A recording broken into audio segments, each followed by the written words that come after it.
Özge, yagiz, and Gökberk demirci, who have seen many difficult times due to this earthquake disaster which destroyed everything in Istanbul, Turkey, and their other cities.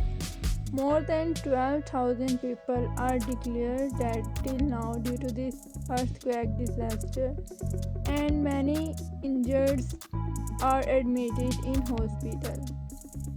Özge and Gökberk were very sad initially, but now when people are helping each other a lot, Özge and Gökberk are also helping these people a lot, and they are hopeful that the condition will get better after some days, and the good days will again come in Turkey and Istanbul. So Özge and Gökberk are hopeful after earthquake.